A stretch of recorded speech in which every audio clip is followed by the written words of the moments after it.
So high correlation with market performance when managers demonstrate involvement in 5 specific talent development practices. What do those 5 tell you?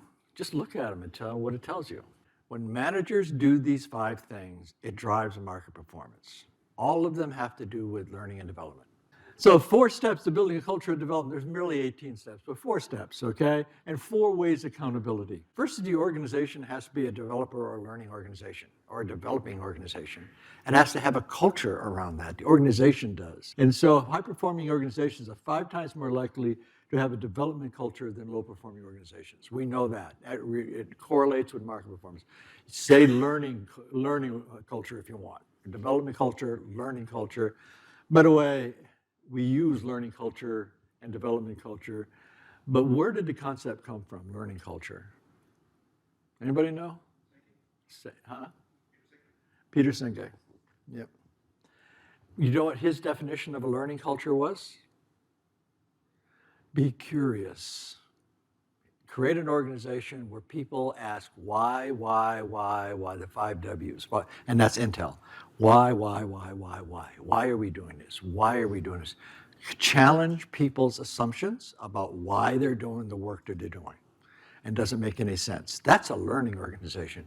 But now we've thrown it at learning and development. And you have to develop more content to be a learning organization.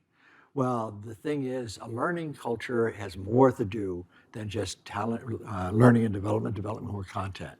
So the learner is also part of this learning culture. The future is here.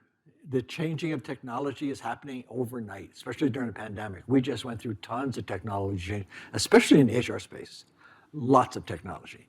And technology is going to be here, and you can't fight it.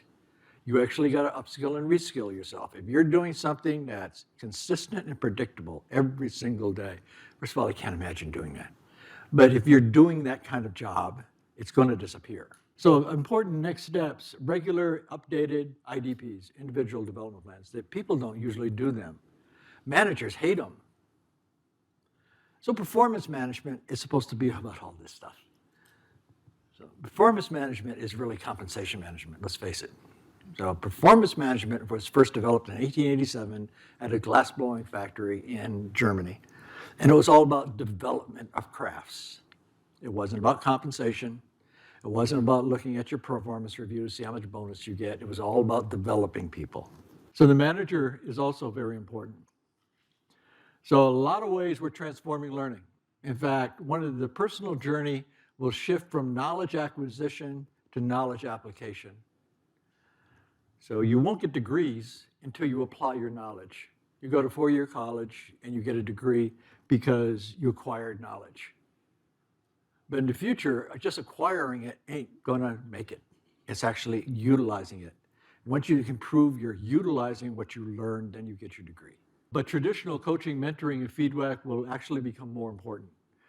We're human beings. We're social people. We like interacting with people. We like to sit out there and we could put another half hour just drinking coffee and eating pastries and talking to each other. We like that stuff. Okay? So the growth mindset, it was just what the growth mindset is all about what Microsoft does. Feedback is compensation. Feed forward is development. There's a big difference between feedback and feed forward.